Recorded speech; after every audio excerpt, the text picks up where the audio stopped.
No, I think the animatic thing is super smart, and I think that Squarespace sites, that's something that I've seen a few people do, and I think that being able to like incorporate music and video and visual elements, like in some ways it's a lot better system for building decks, I think, than like Keynote is, you know? Yeah, and we've kind of been towing the line between that. Like I Yeah. think like last year we were more in the Squarespace realm where because it was like easier for the team to do it because you don't have to be a designer; it kind of designs it for you. Right. And now we've been kind of experimenting with hiring freelance designers and ideally eventually we can have a designer on staff, which would be amazing because we do realize the power of that, you know, Yeah. because design is like everything. It's just like such a good way to kind of, you know, inspire somebody to work with us, you know, kind of thing. So Right. No, it makes a massive difference, you know, having like a branded, even if it is just like, I know some production companies I've worked with that you can tell that it's sort of like a template they use with their branding, but having something like that over just like whipping up a Google Doc, that, you know, I've seen the whole range of treatments, and having something that looks nice, as silly as it is, makes such a big difference, you know, I think in everyone's experience. yeah, Definitely. and I'll Definitely. say that when I was talking about the head scratching conundrum of animatics is that sometimes we've made amazing animatics and amazing Squarespace sites and still not won the business. And then been like, oh shit, we just spent way too much time doing that, you know? So Yeah. it's, and then the video might come out and it looks eerily similar to what we had done. So it's just like how, you know, sometimes like, do you give away too much? And is there like a quicker path to getting your ideas across and your passions across and your working on your general reputation, I guess, you know. So those are all things, those are like evolving topics. It's like Right. we're still battling with that, you know. Yeah, I would be really interested for you guys to read Win Without Pitching. It's short. It's also there's an audiobook version of it that's pretty good. And then for us to like Um, have a follow-up conversation, because he Yeah, definitely yeah. has thoughts on a lot of these things. And I, you A know, book report. yeah, it well, would be We'll do a really book report. interesting. the book club. But Who's so the okay, who's the so author? sorry, go ahead. Who's the author? Blair Enns, BLAIRENNS. I love it. And I'll I'm put on the it. link in the show notes for anyone who wants it. Well, He it's has funny. another book. Sorry, go ahead. I was going to say, Dan, it's interesting that we haven't even mentioned Lindsay too. That's a whole other part of the process as well Well, that's, you know, when it that's comes to this, pitching. this year, like we finally found an amazing collaborator. Lindsay Hagen came on board as our head of development. I think if you asked us last year what a head of development was, we probably wouldn't have even known what that is. But you know, basically, for the past 10 years, we've been kind of head down doing work, and work's been kind of trickling to us. But as the team got bigger, it's important to like be out there selling, you know what I mean? So, and then also developing concepts. So, developing series pitches, branded content, mini documentary pitches, things like that. So, Lindsay, in a far more sophisticated way than we have historically been able to do, she's kind of really spearheaded those efforts in like a pretty awesome way, which is incredibly refreshing. And, you know, I think it'll take time to pay dividends, but like I think it shows like this amazing possibility for growth for Gnarly Bay, which Right. is amazing, you know. And not That's only very cool, growth man. too, but that was when I said earlier that, our North Star was doing more meaningful work. It's like introduce Lindsay and she's the one chasing down that meaningful work and finding really cool stories and amazing collaborators. And so she is a huge piece of the puzzle as far as trying to actually bring that to fruition. That's awesome. Yeah, because I think we told, you know, for years we've told our guys, you know, our team that, you know, that these are the kind of jobs we want to do. But meanwhile, we were never like super proactively going out and chasing them. You know, Hmm. like I think we can count on like one hand the amount of times we've pounded the pavement and gone to New York and met with agencies or gone to Boston and met with agencies like, and now we're like proactively able to kind of like be like, we want to tell these kind of stories and go find partners that will, jump on board with us. That's very cool. So like the one other thing I wanted to talk about, I mean, I'd love to talk about a million things, but the one other thing I definitely wanted to talk about, at least at some point, is this ocean. I don't even know how to describe it. Whatever this crazy boat project you guys have going on is. Yeah. We were at the beginning of this, we were troubleshooting a camera that has a bunch of salty ports now. But yeah, that's a product of Lindsay. There's a company called Mainco out of California, out of LA, and or San Diego, LA, San Diego. They're on the West Coast, and they came to us and asked if we want to do a co-production. And that was like the first time we've been presented with that idea of, that we give some of our resources, they give some of their resources, and we kind of combine our powers to tell powers and resources. So like we're kind of splitting the funds. And we don't have a suitor up front, which is also a little strange, but it's kind of historically been something we've been comfortable with. But historically, we've taken all of the financial brunt and all the resources like have come out of our equation. So now adding Mainco kind of like hedges a little bit, like the lift or the heaviness of the lift from a financial perspective.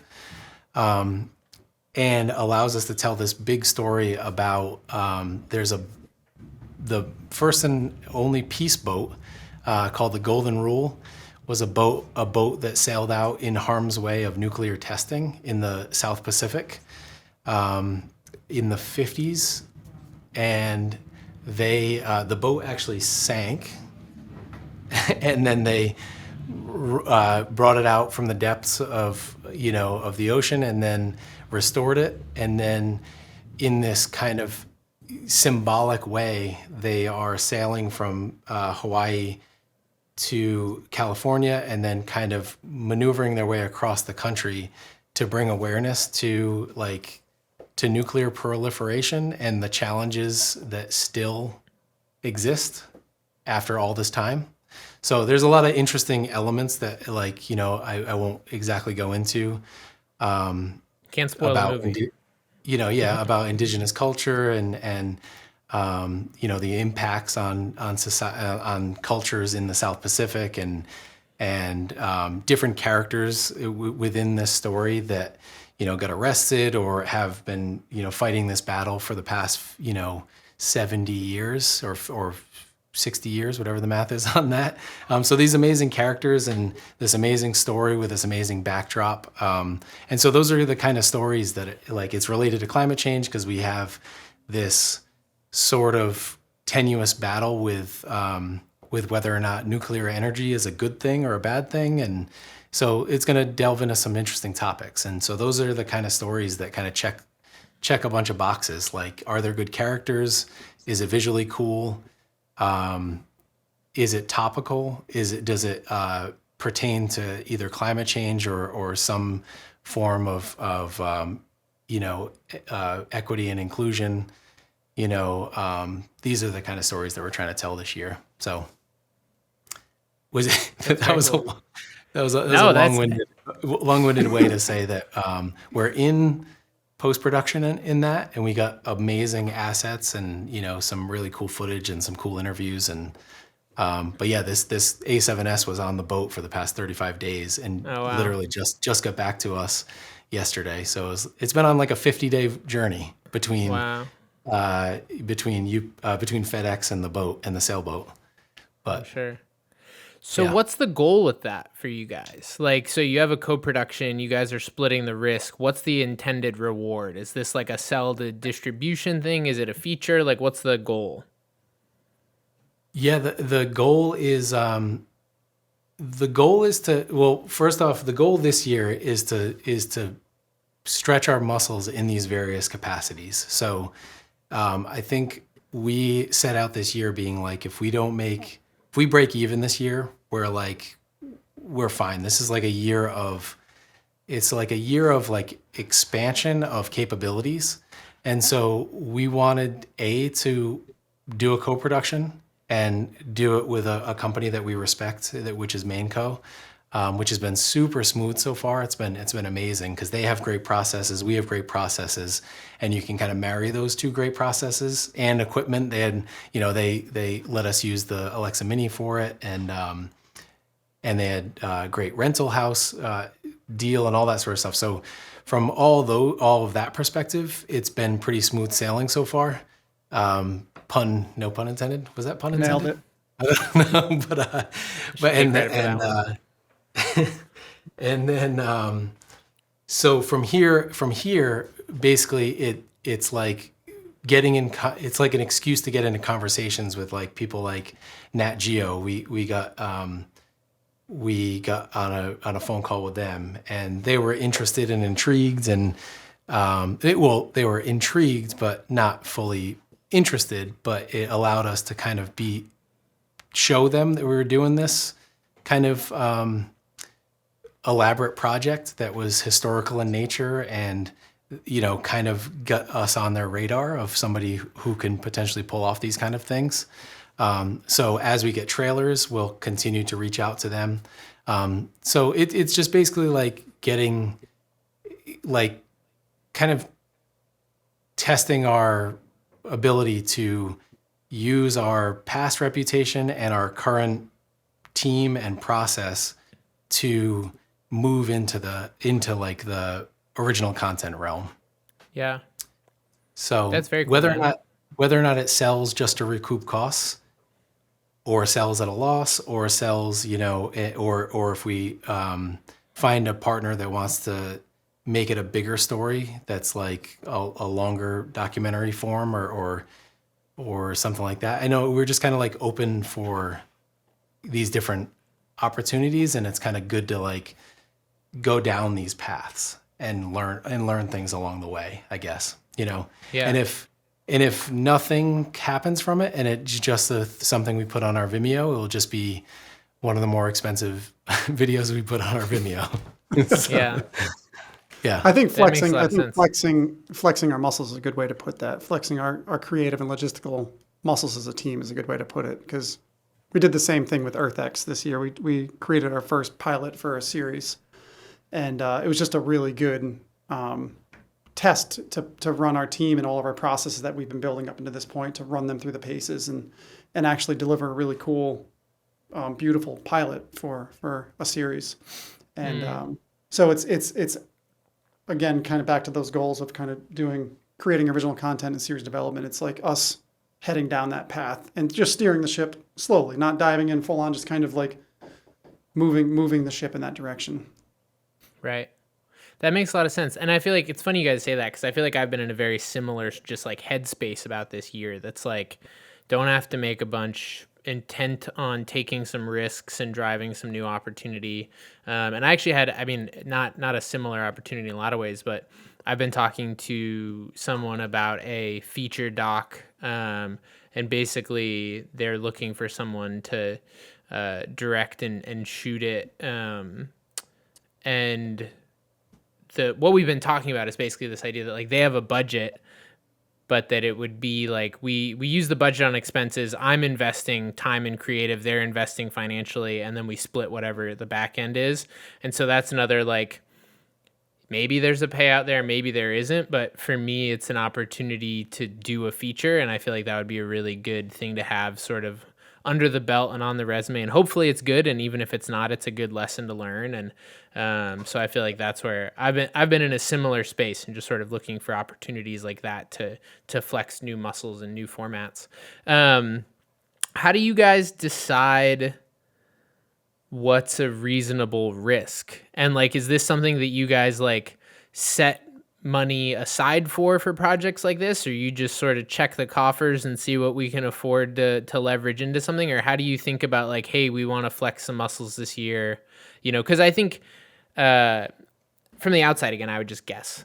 From where you guys were to where you guys are now, having a team and the resources it takes to pull off these things, it can get scary sometimes to actually put a significant amount of resources. Like, you're not playing with Rambo Day amounts of money to make a feature about a boat. Like, so how do you think through that sort of stuff and handle that as a company and as two dudes at the end of the day, you know? Like, it's easy to think of it as Gnarly Bay, but it's like Dan and Dana having to put money on the line to make something cool, you know? Yeah, I think that this year we're just a little more open to, kind of to that risk. I think at some point, once we take a couple risks, then we will kind of assess. I think historically we've never taken enough risk to need to assess. You know what I mean? Like, we've always. Yeah. It's like and I guess we were smaller in these various stages, like Rambo Day, like you're saying, like, it's a little lower risk, even though it did take a lot of resources. Like, we probably literally didn't have other work at the time. So we were just like, using that time to, like, it felt like we were using that time wisely. And now, like, in order to pay for the overhead, it does really feel like you are like that the burn rate is so much faster, that you do have to be more strategic with it. And so it is an interesting question. We've been talking about it recently. I mean, it's funny. I feel like the answer to that will surface in about a year or so. I think because this year it's another growth year, and I think where not only trying to find and tell more meaningful stories, but it's also we're trying at the same time in doing that, we're actually developing relationships with potential suitors or potential networks or platforms that are like-minded and will actually partner with us to tell those stories. So I think once we develop those relationships, then a year from now, we can kind of look back, look at the time and the money, and be able to assess stories a little bit more strategically. And have a really good idea, be like, yes, that story checks all the boxes that we want to tell, but not only that, it checks the boxes for a potential sale and or potential suitor or potential brand to come on board and fund. And I think we'll have a way better idea of navigating those waters and eliminating the risk. Even if it's big risk, we can have a way better idea of how we're going to fund it in the back end, as opposed to now it's just kind of, we're in a little bit of a learning phase. And I think we're okay with that. Right. Yeah, definitely a little risky right now, because we've done. I feel like we used to kind of set aside 1 or 2 passion projects a year, and then there was a bunch of downtime, like busy work kind of thing, that maybe turned into passion projects. And this year, it just seems like we've been kind of almost wall to wall passion projects. So at some point, we do have to kind of sort of like focus in on how to like figure out what we should take on, or what we should, what we should kind of, because I think that you do run the risk of then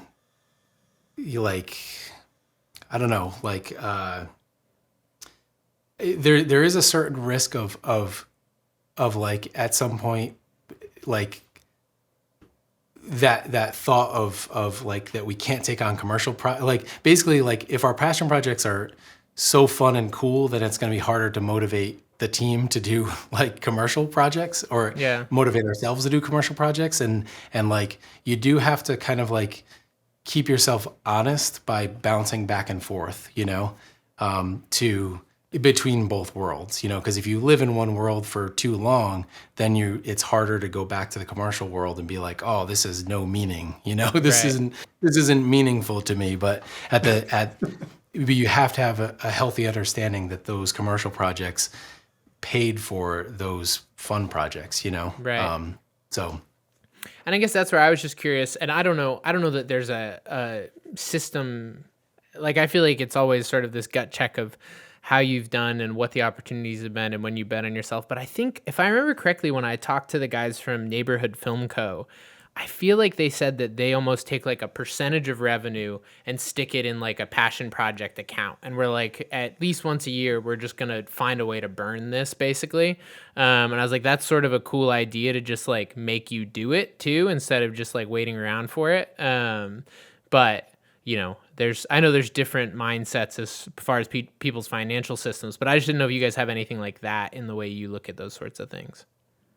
Well, I think it's important also to know like how much, like when we have 10, 11 employees total, including Dana and myself, and also just knowing what we cost on an hourly basis, and then because those sort of accounting things, we haven't been super sophisticated with that until recently.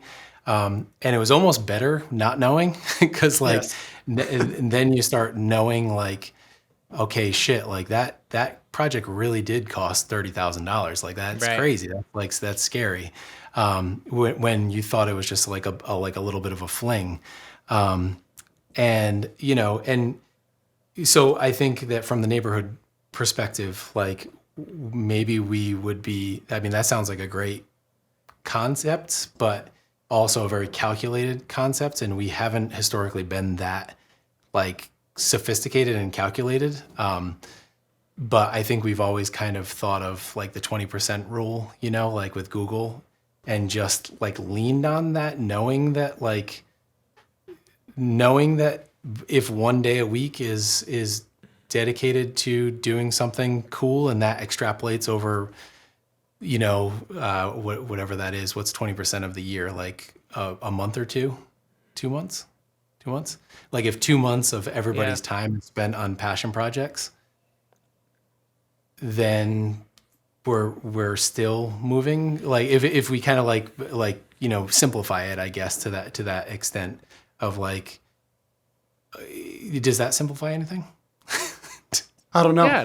It's tough to say though, because I feel like the end goal is to kind of fuse that passion work with paid work.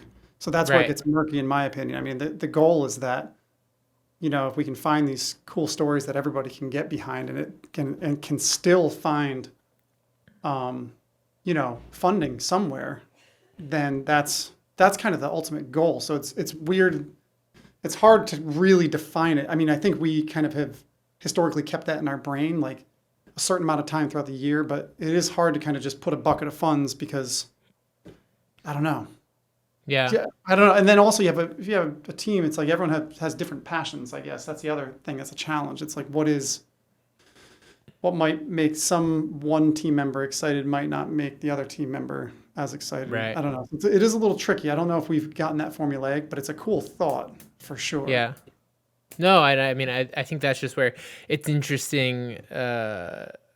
I think from like the time thing, it totally makes sense. And even the financial thing, I think it's just interesting to me, this idea that like, committing resources to sort of reinvesting in yourself, you know? And I think outside of just like, we'll buy a new camera, we'll buy more monitors, or we'll find something else. Like there's always ways that we can sort of like spend money on the business, but like stuff that's actually, whether it's, you know, look at it as your own marketing and branding, look at it as an opportunity to do something you love, look at it as, you know, maybe it's an opportunity to take a trip. But I think that idea of just like setting aside resources for reinvestment, and being your own client in some ways is an interesting idea, because it's really easy to just have all the money disappear somehow, you know? Yeah. Yeah. Yeah, and we have gotten to started to track it, and I think that, you know, like track it in some sense, and also treated passion projects like real projects, you know, so that like, because as you start including more people, it is, you know, you do have to kind of like schedule editor time and schedule, you know, you have like a deadline basically. Yeah. Like I think in the past when it was just Dana and I making things, you know, we didn't have to have deadlines. It could stretch out over months, you know, but like, I think we've realized that we should probably finish it and put it somewhere. And then B, like, you know, like the way to do that is to, you know, make sure that we track hours and have a deadline associated with it, so that we can look at it at the end of it and be like, ooh, that was a lot of time and resources, you know? But then also the distribution thing, we're never sophisticated with that. And Lindsay's been helping us immensely with that. Distribution for us used to be put it on Vimeo and hope for the best, and literally maybe not even tweet about it or put it on like Instagram about it or whatever. It was just like, okay, boom, that's out in the wild. Hopefully somebody watches it, kind of thing. And recently we've been trying to come up with more sophisticated distribution strategies. Still haven't like nailed that one, but like, you know, at least we have a Rolodex of people we can reach out to who might amplify it in some sense, you know? So it's tough. I don't know what your thoughts are on that, but it's another tricky thing. I mean, it's something that I feel like honestly, the thing that forced me to learn more about that was just trying to like relaunch the podcast and stuff, because I found that like the algorithm was way over me. It's honestly like it's super frustrating, because like having done this before and like gotten it up to a decent sized thing and then taking a break and coming back, it's like both YouTube and the podcasting and whatever and even Instagram just like do not care. And it's really frustrating to have like a couple thousand YouTube subscribers, whatever. I have like 11,000 Instagram followers, and watch something get out to like 300 people. And so it sort of forced me to go back in and be like, okay, how does this whole dumb algorithm thing work? And so I'm trying to figure out how to balance sort of like, I feel like some element of like creative and personal authenticity, not being cheesy with like the little things that the algorithm likes to promote engagement and stuff, because that helps your stuff get out there more. Because it is this fine line of like, you know, I'm not doing any of this to be Instagram famous, but it is only helpful if anyone sees or hears it. And so like, how do you walk that line of like, I don't think any of us really enjoy self-promotion.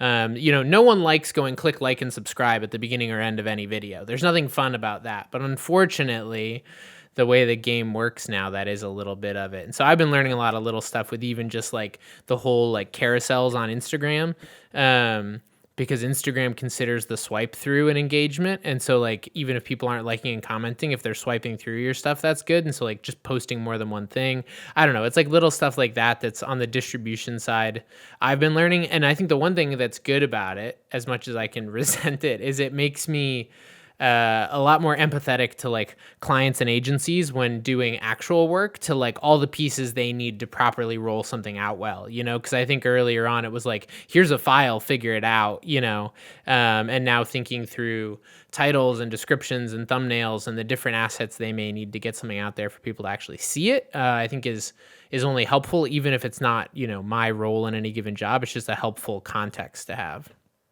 yeah, that's been like a, you know, an evolving process for us, like, but like, just like we have to like learn as soon as possible, because it's just the game, right? You know, it's like as far for clients, just being able to put the main asset into a blender and be able to make it into a bunch of different cut downs and thumbnails and promotional assets and all that sort of stuff. But also for us personally, knowing that like, growing an audience is only going to help, so that these passion projects are more impactful.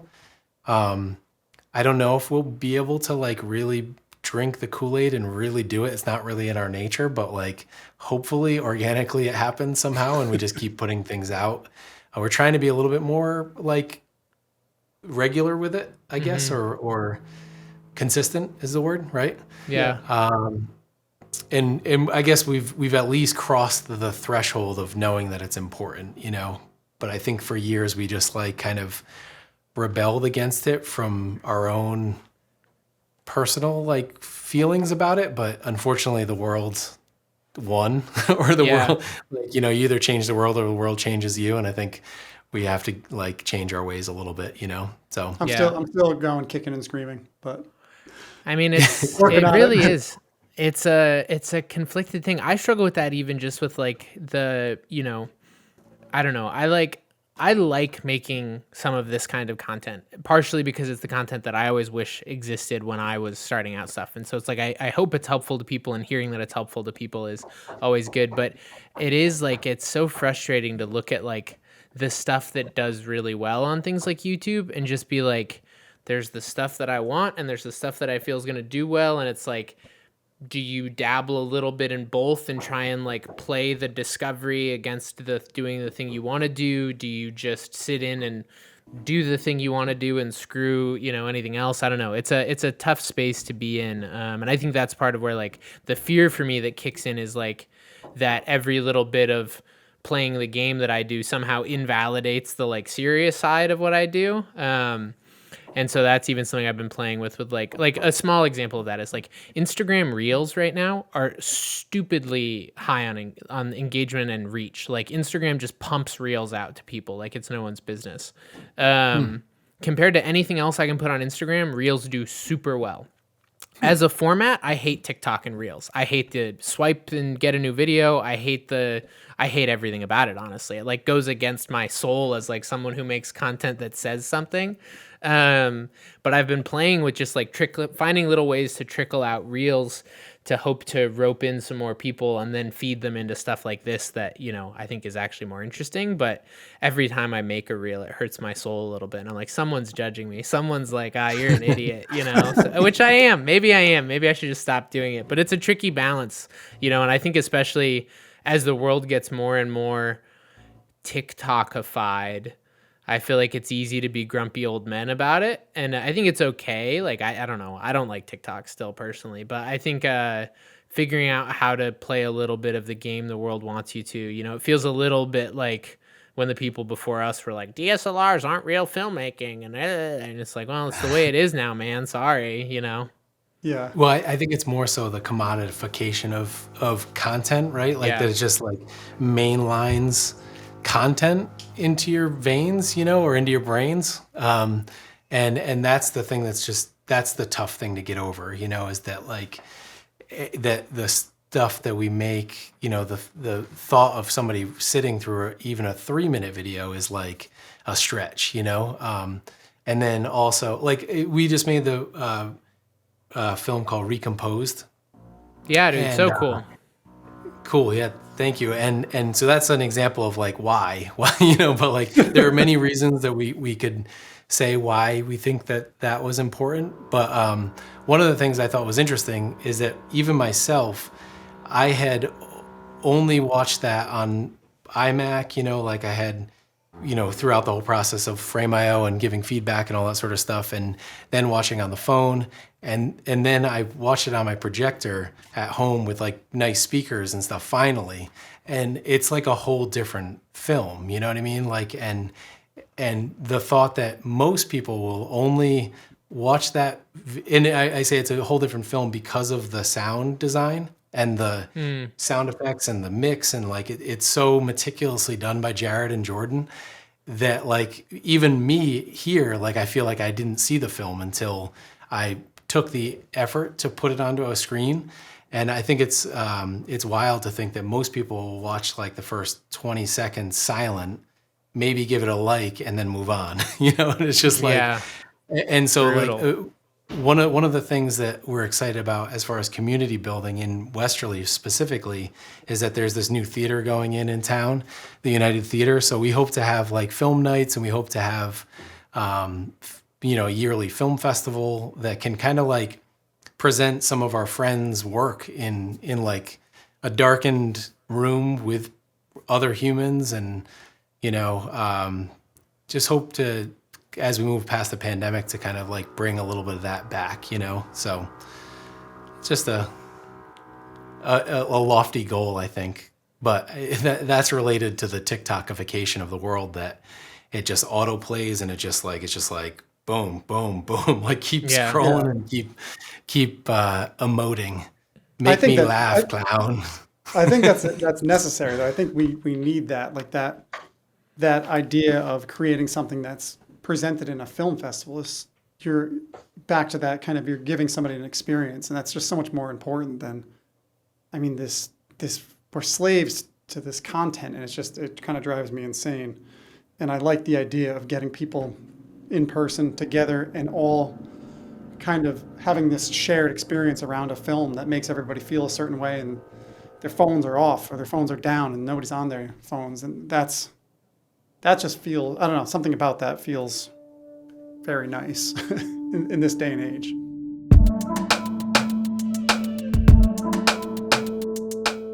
That's it for this episode. This is a good reminder that you should always check the battery level on your camera before you go into doing an extended podcast recording. If this podcast was helpful, please give it a like, leave us a rating and review, share it with a friend. We're really trying to build the audience, and we have some really cool guests lined up. I'm not one for teasing, but you may have seen on my Instagram stories recently that Greg Fraser has agreed to come back on the podcast at some point soon. We're just working out scheduling, but it helps us get big guests when we have people who listen to the show. So if you like the show, tell a friend, send a link, put it on Instagram, do whatever you're going to do. Go raise awareness because it helps us bring this kind of content to you. If you want to check out the guys at Gnarly Bay's work, you can check out their Vimeo, their Instagrams. We'll have that all linked in the description. And if you want to learn more about our sponsors, you can visit assemble.tv or the Core Group website, which will be linked below. Thank you guys so much. We'll see you next week.